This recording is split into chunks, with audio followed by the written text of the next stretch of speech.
Muy buenas a todos, espero que estén súper bien al momento de ver este video.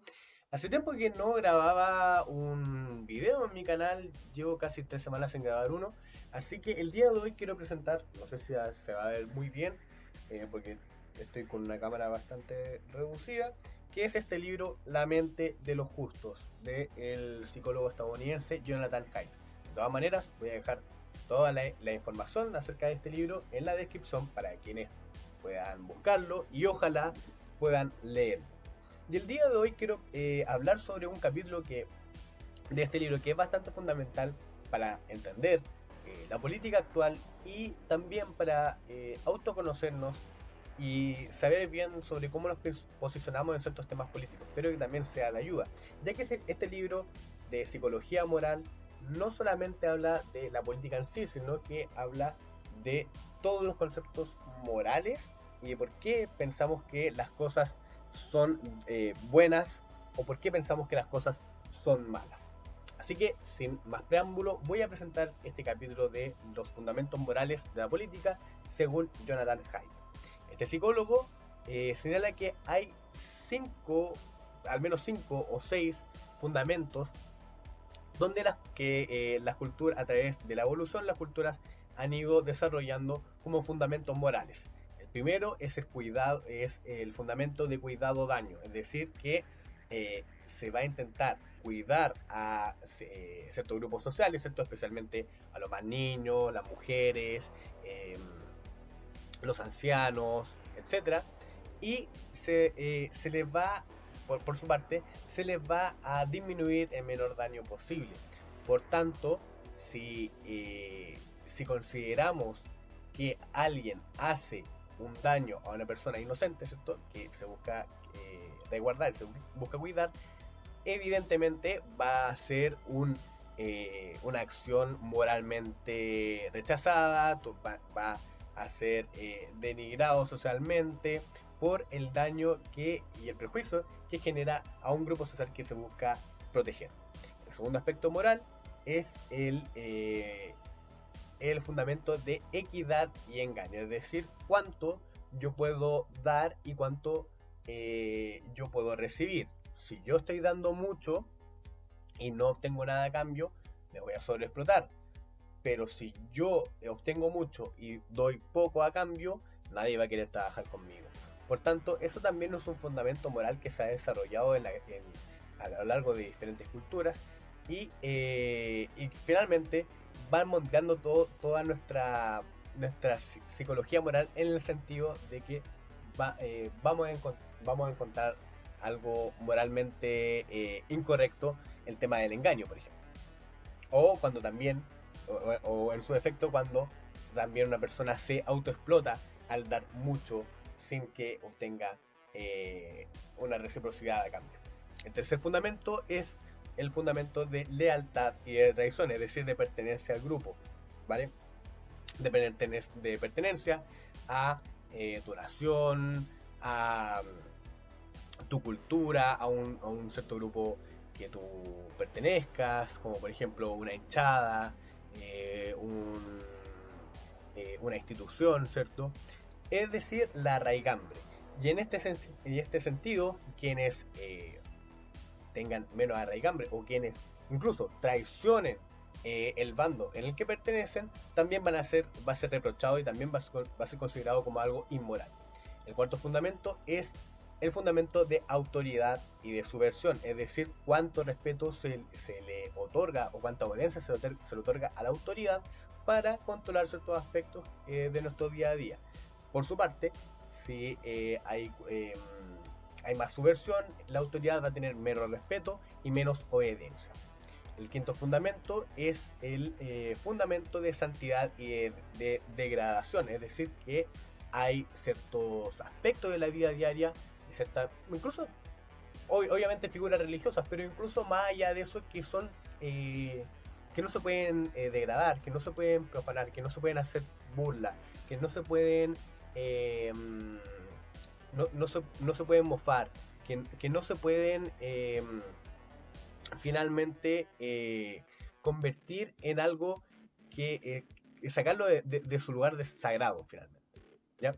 Ese es el concepto de santidad de degradación y que se ve mucho en las figuras religiosas también. En Jesucristo, en Mahoma, es cosa de ver lo que sucede con Charlie Hebdo sobre cómo representa a Mahoma y todo lo que ha generado de por medio. Porque se considera que hay figuras religiosas que son santas y que no se deben mofar ni se deben hacer una caricatura de ellas. Y el sexto aspecto es el fundamento de libertad o de opresión, es decir, de cuánta libertad yo tengo de acción tengo que tener, cuánto yo puedo proteger mi libertad individual y la libertad del resto frente a la opresión de algún grupo o de alguna institución o de algún estado. En estos 6 aspectos, que son fundamentos morales a nivel que se han ido desarrollando con el paso del tiempo, como bien dice Jonathan Haidt, en estos 6 aspectos se van a desarrollar la política. La política va a ocupar estos 6 aspectos morales para ganar votos, para tener más dinero, para ganar influencia, para tener militantes, etc.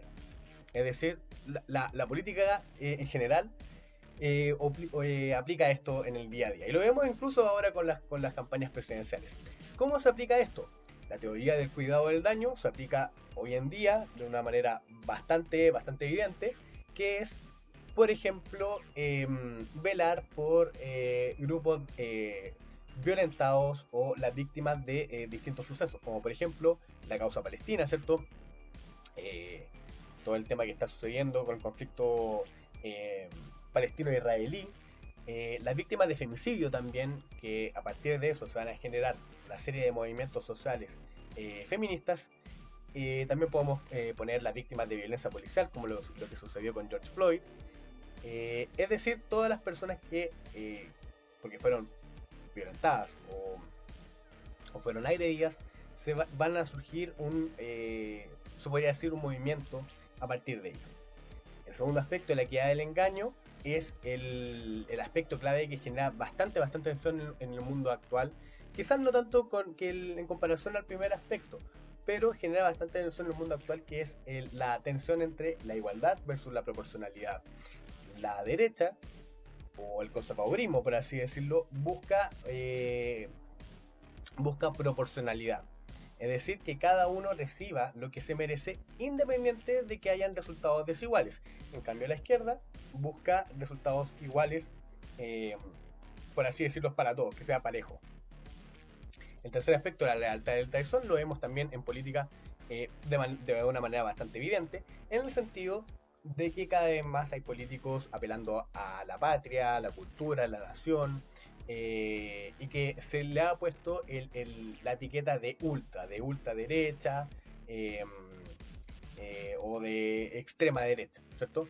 Cuando se apela un poco a la patria y a la lealtad del grupo de una nación en específico, eh, se, se podría considerar un poco más de corte conservador, según este aspecto, ¿vale? ¿Por qué? Porque quienes no están hablando de la patria o quienes ya están dejando de apelar a esto, siempre se ha cargado más a un bando más de izquierda o progresista.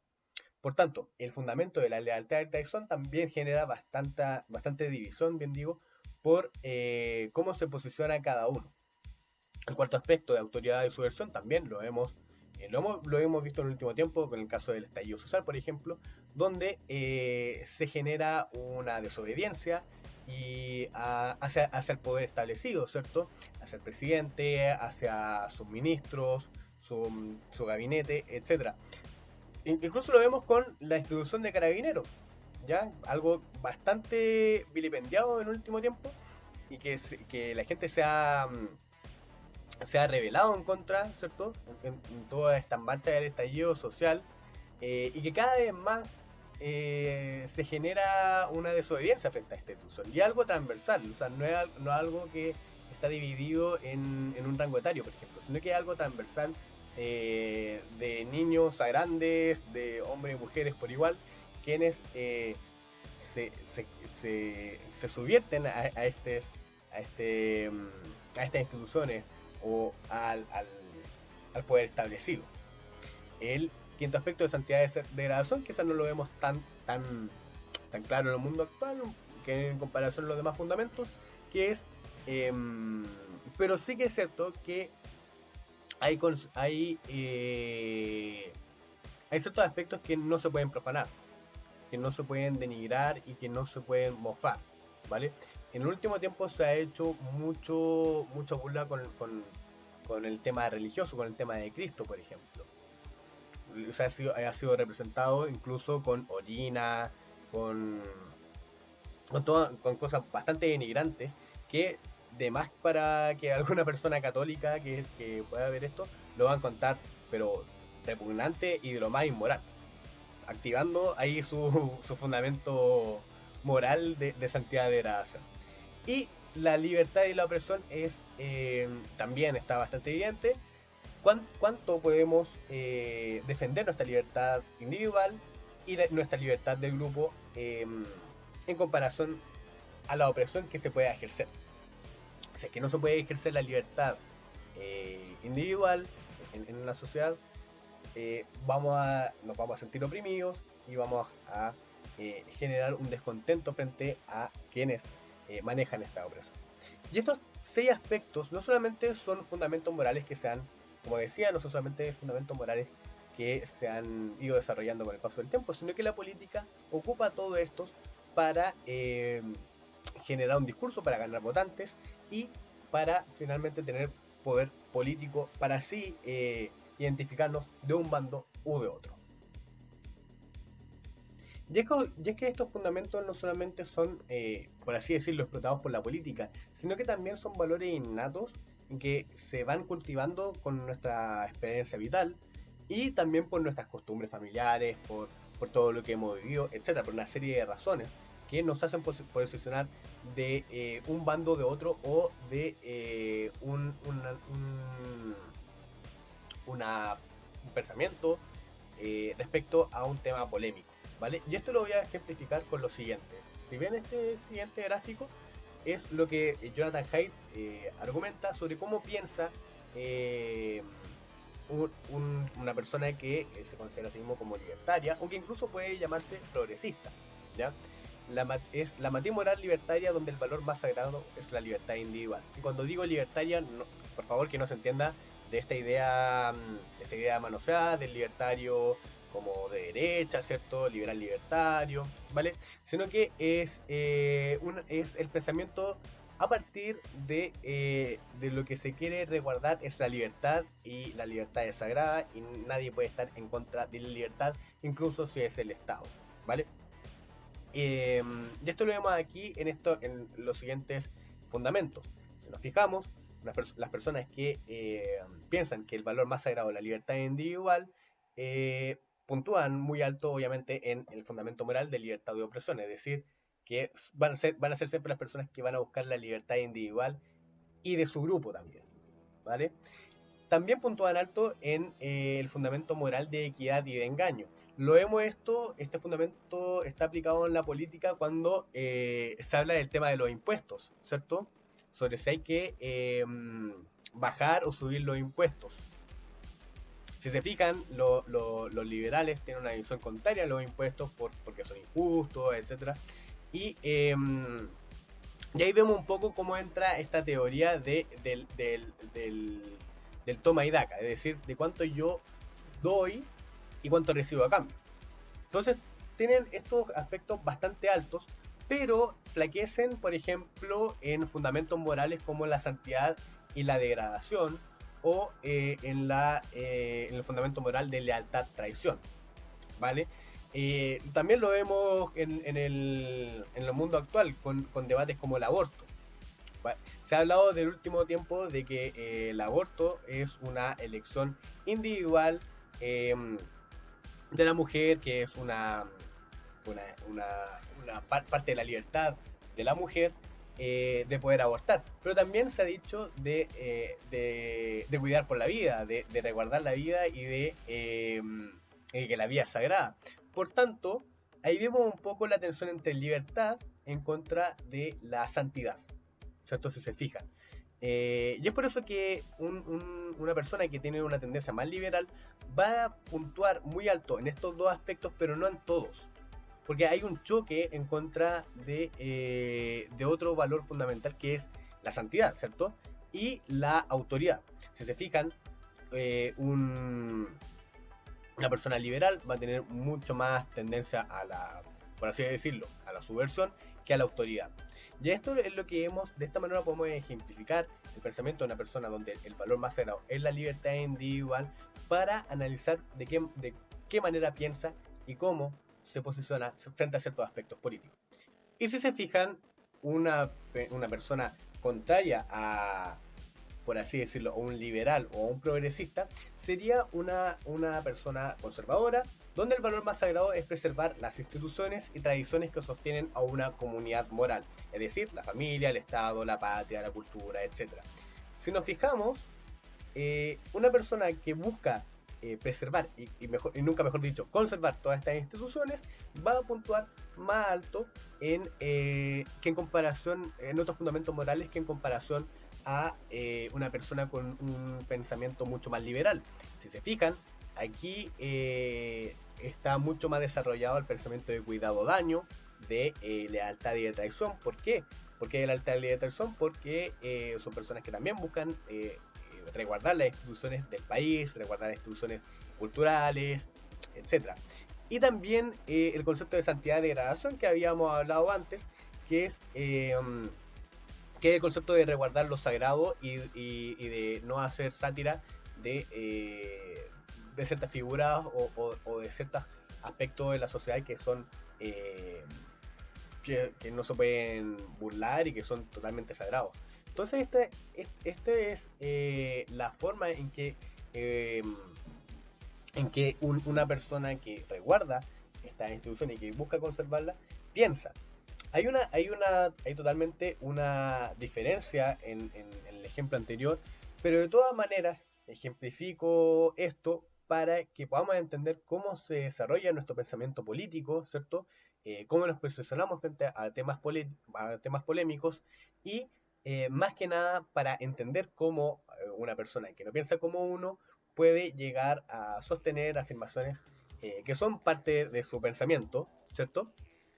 Y que forman parte no sé si de su ideología es la palabra correcta, pero de la forma en la que piensa de manera política. Si podemos entender al resto y podemos llegar a comunicarnos de mejor manera, podemos solucionar nuestras diferencias y podemos entender que en realidad no somos tan...